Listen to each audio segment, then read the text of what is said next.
everybody, Shelley stougas here with the Hudson Area Public Library. I'm reading the next chapter of Finders Keepers.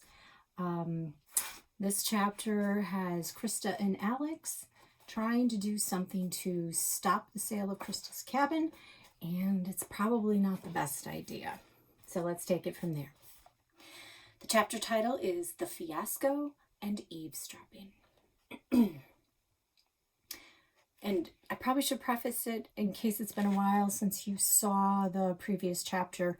Alex just confessed to Krista that people are coming to look at her cabin today. And he has a plan that he hopes will stop the sale. Okay. We did the job fast. No talking, no goofing. No time for Chase Trugood or Buck Punch. Then we hid behind Grumpa's shed and waited for the cabin shoppers. There's nothing to do when you're hiding behind a shed, so we caught bugs and put them in big glass jars so we could see which bugs would eat the others. Believe it or not, the ladybug is the meanest bug. Ladybugs devour other bugs and then buzz around all classy. Olivia Stanger, the realtor, she was a ladybug. Finally, we heard car wheels on gravel, doors opening and closing, and voices, happy voices. Alex and I peeked around the shed and saw Olivia Stanger with a man and a woman wearing neat city clothes, just like Grumpa predicted. The woman had high-heeled shoes, and the guy's hair was slicked up and tossed around like a model's. And the lady, she was already texting. I could imagine what she was saying. "We're here. Outside looks nice. Hope it has a toilet, LOL." I crossed my arms, because soon she would not be LOLing. Minutes later, they skedaddled out of the cabin with frowns on their faces. Alex and I rolled on the grass laughing. It wasn't funny for very long, though, because an hour later, when my parents drove up to the cabin, even the car looked angry. "Krista Boyd Adams," Dad yelled. "What were you thinking?" I was thinking, hooray, Alex and I are geniuses. But that's not what my face and body showed. I stood with droopy shoulders in the kitchen, wearing my extra sorry face, while my parents took turns yelling at me. "You put worms in this sink?" Dad waved his arms around. "That is beyond disgusting." Mom looked at me like she didn't know who I was. "And fish guts in a glass bowl on the table. Do you have any idea how long it'll take the air, the stink out of this cabin?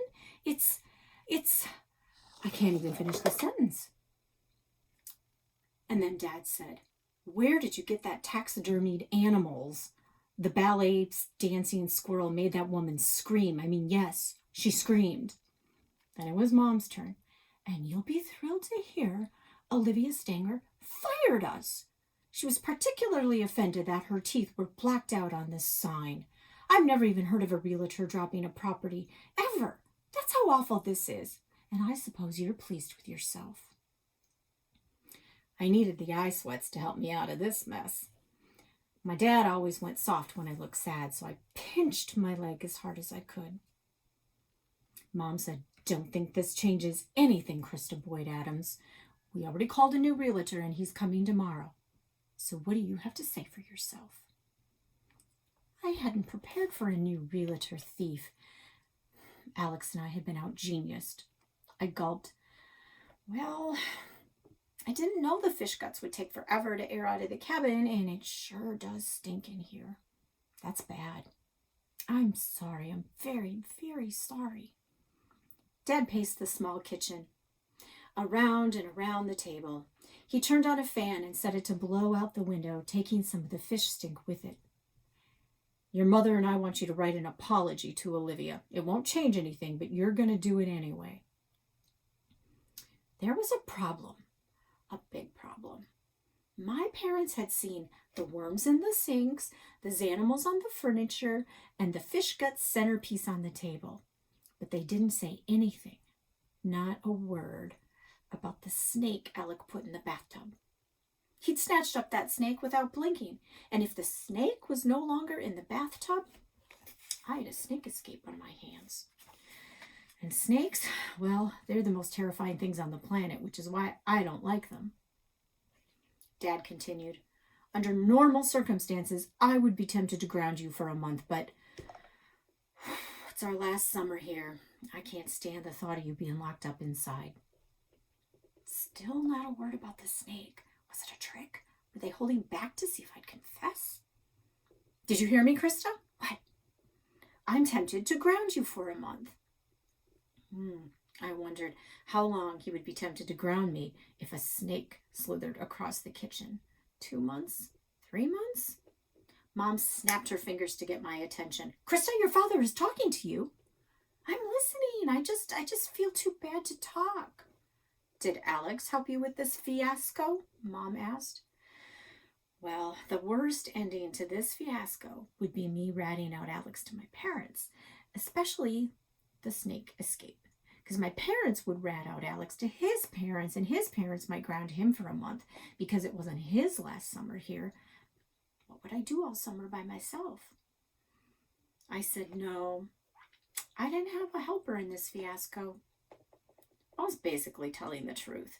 This fiasco had been Alex's idea, which made him the idea person for a change, and me the helper for a change. Mom just never asked the right questions. So my parents sent me to bed early. I threw a fit, not a full-blown fit, just a little fit, so they'd think they'd been really tough on me. But I was happy to not be grounded for a month, and I was happy to have the top bunk. A snake couldn't climb up the metal pole and slither into bed with me, but maybe it could get into the bottom bunk, Amelia's bunk. And if she saw a snake, her glittering nails might curl up and catch fire. She'd freak out and scream and cry and text all of her friends. Better her than me. I was afraid of snakes, especially nighttime snakes.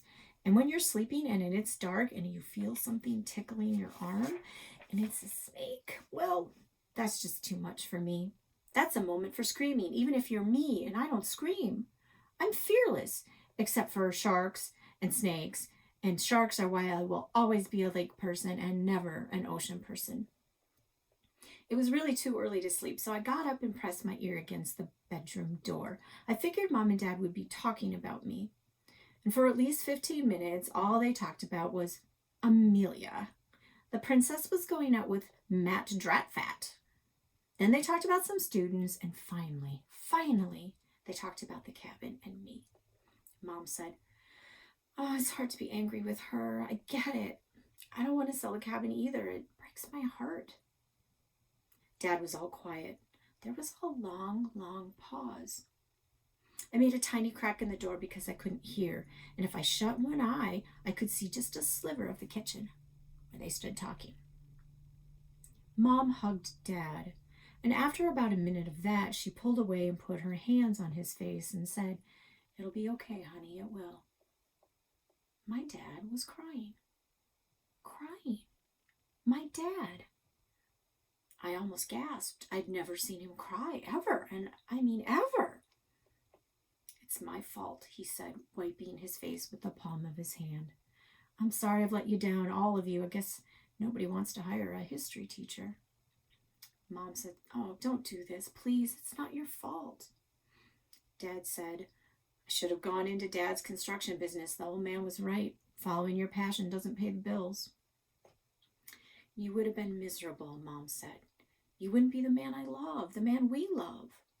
She kept talking, but my ears buzzed. I didn't want to hear more. I backed up and sat on Amelia's bunk. I thought if my parents wanted to save the cabin, they could. I didn't think they wanted to save the cabin and actually couldn't. I felt a new kind of scary, and this scary, it wasn't like nighttime snakes or sharks. So that was chapter 10, and we will be back shortly with chapter 11. Thanks. We really miss seeing you guys at the library. We hope you're well and safe. And please subscribe to our YouTube channel and also follow us on Facebook. Thank you.